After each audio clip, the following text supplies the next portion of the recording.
merci de votre fidélité à notre chaîne. Il est 19h, nous vous proposons à présent les principaux titres de l'actualité. Contamination au coronavirus diagnostiquée dans 3 établissements de Nador. Ils ont fermé leurs portes et espèrent les rouvrir dans les plus brefs délais après les résultats des tests effectués.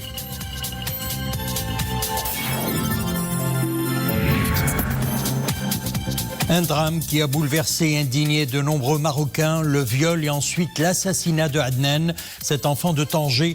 Un crime monstrueux qui engage la responsabilité de toutes et de tous et jette une lumière crue sur cet acte maléfique qui martyrise nos enfants, la pédophilie.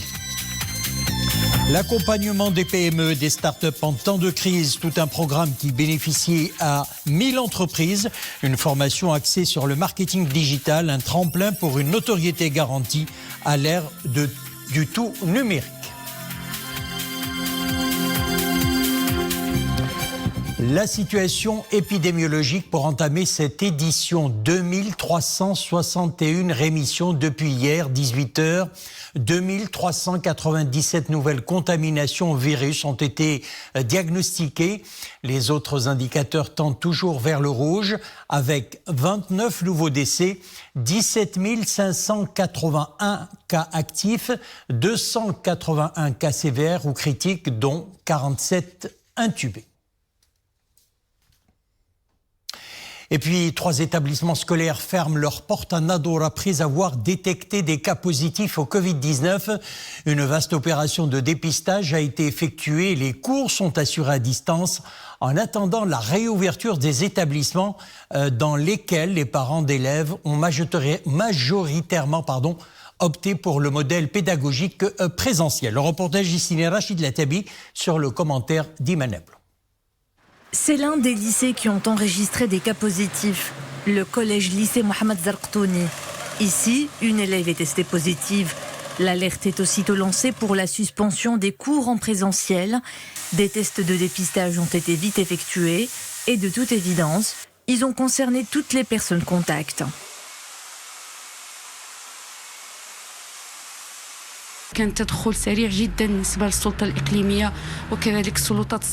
Les autorités locales et sanitaires se sont vite mobilisées pour le dépistage de l'ensemble des élèves, des cadres administratifs et pédagogiques. Les résultats ont été négatifs. Nous sommes à présent en consultation avec le comité de veille provincial. Si tout va bien, nous nous apprêtons à reprendre les cours en présentiel dès demain. 2 autres établissements sont concernés par cette suspension des cours en présentiel. L'école primaire Ouled Boutib et le lycée Tawima. En attendant, les cours se poursuivent, mais à distance, avec à la clé une vaste opération de désinfection pour une reprise sans désagrément. Nous procédons à la désinfection du lycée 2 fois par jour, à 12h30 et à 18h30. Les élèves ne quittent pas les salles des classes qu'une fois le cours terminé. La récréation est déprogrammée. Et puis, nous avons un comité de veille qui regroupe des cadres administratifs et pédagogiques. Dans ces 3 établissements, les parents d'élèves ont opté pour l'enseignement en présentiel à hauteur de 99%. Seulement voilà, le coronavirus bouscule les conditions et les codes de tout un apprentissage qui doit désormais composer avec un virus qui circule toujours aussi activement. Adnan, cet enfant dont le martyre commis par un pédophile nous a bouleversés et indignés jusqu'à l'écœurement, nous questionne et nous interpelle, mettant l'ensemble de la société dans toutes ses composantes devant ses responsabilités. Le phénomène de cette enfance volée, abusée, martyrisée et souvent tue, écrasée par le poids du tabou, de la culpabilité et du non-dit. Retour sur ce drame qui a ôté la vie à un innocent, broyé une famille et ému tout le monde avec Nisrine El-Hamdaoui, Samira Asban, Samir Barka sur un récit de Nisrine Naouzdar. Quand Adnan a quitté en ce jour funeste son domicile pour une course, ni lui, ni ses parents ne pouvaient se douter du drame qui allait les dévaster. Animé par la naïveté des enfants de son âge, le petit Adnan n'a pas vu venir le terrible piège tendu par le pédophile qui, après avoir abusé de lui a ôté la vie. Des tragédies similaires, nous en avions déjà entendu. Si certaines éclatent au grand jour, d'autres se taisent, s'oublient, sous l'écrasante omerta sociale. Les tabous et la peur du regard de l'autre sont très pesants.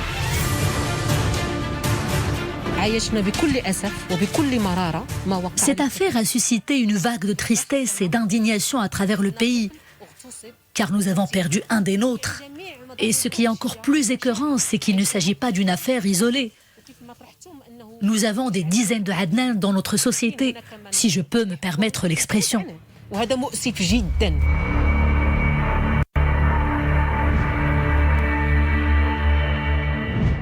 Des enfants victimes de harcèlement, de viol et d'assassinat. Le violeur est parfois un inconnu qui guette leurs moindres petits faits et gestes avant de passer à l'acte. Il est parfois un des leurs. Avec l'affaire Adnan, plusieurs questions refont surface. S'agit-il d'une crise de valeurs, d'éducation et quel rôle pour la famille? En tant que citoyens, nous devons tous nous questionner en permanence, engager un débat public sur ce fléau. À mon avis, il faut aborder ouvertement et franchement ce sujet avec nos enfants. Il faut qu'ils comprennent pour ne pas tomber dans les filets des pédophiles. En parler régulièrement avec nos enfants me paraît d'une importance capitale. D'ailleurs, je ne cesse d'alerter mes enfants quant au danger de faire confiance aux inconnus. Ce n'est secret pour personne, les parents ont un rôle clé à jouer dans le combat contre la pédophilie. Certaines familles, malheureusement, ont failli à ce devoir. Malgré des lois répressives et un arsenal juridique qui ne cesse de se renforcer en faveur de la protection des enfants, la pédophilie et la pédocriminalité sévissent toujours sous nos cieux.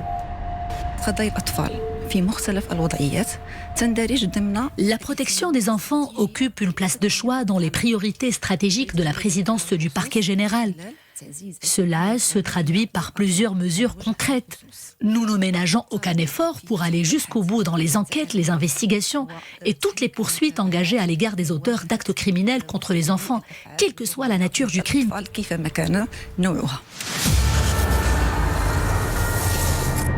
Protéger nos enfants est l'affaire de tous. La sensibilisation doit commencer dès le bas âge et se faire par les parents, avec engagement et responsabilité. Le foyer familial étant la première source d'apprentissage des enfants.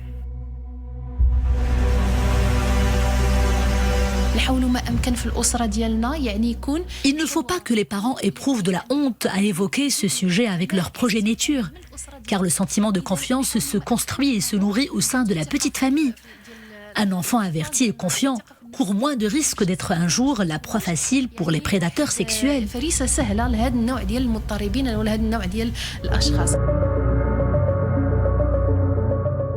Quelle que soit sa nature, la violence à l'égard des enfants laisse des traces indélébiles, des séquelles à jamais irréparables et une douleur intérieure insoutenable que ni les sévères peines ni les années ne sauront cicatriser.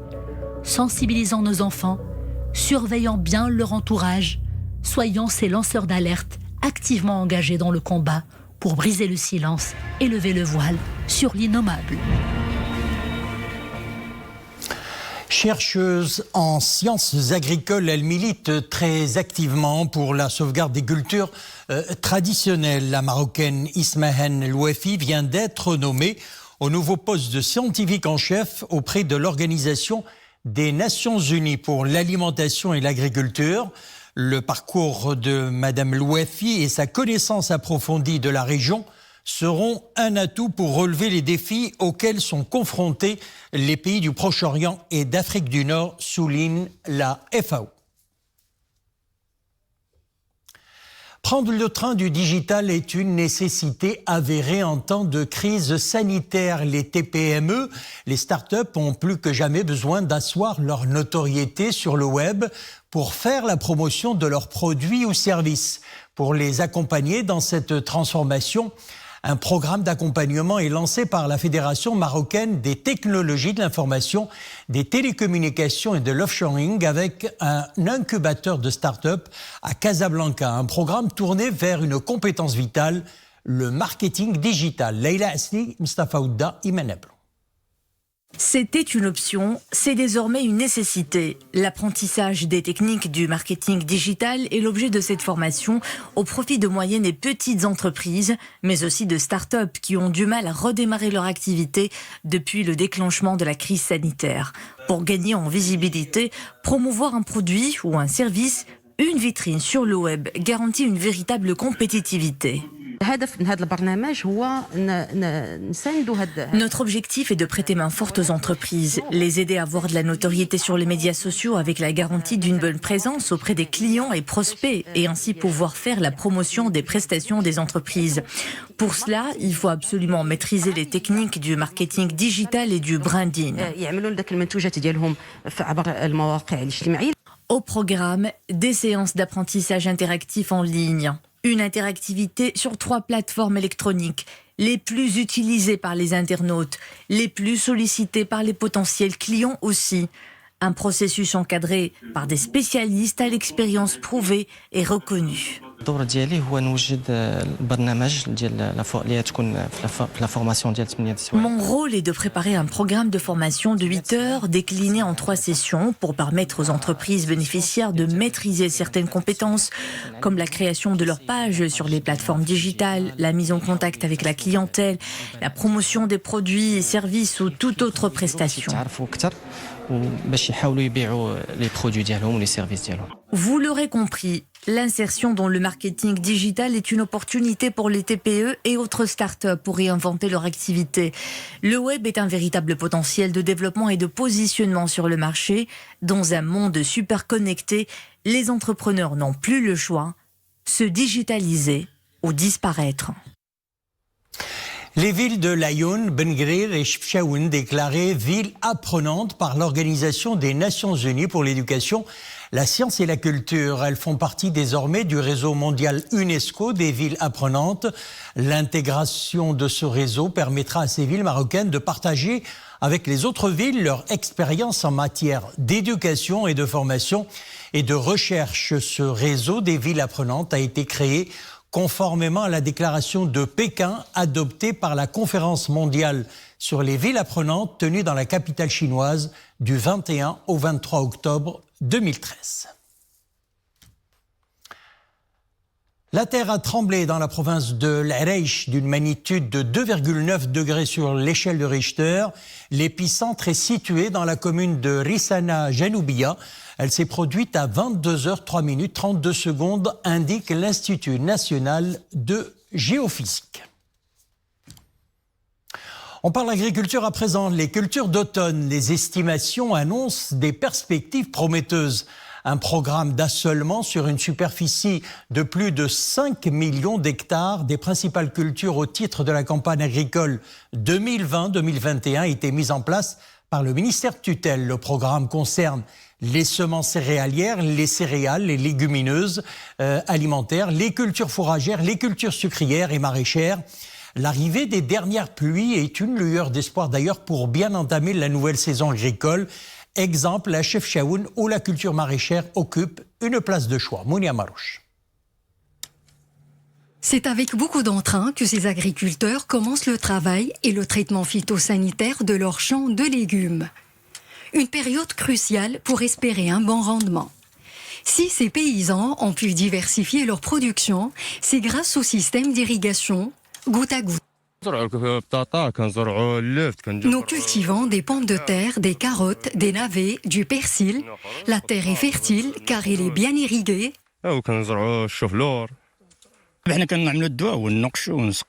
Nous sommes en train de labourer et irriguer notre champ. Ensuite, nous entamons les travaux de désherbage.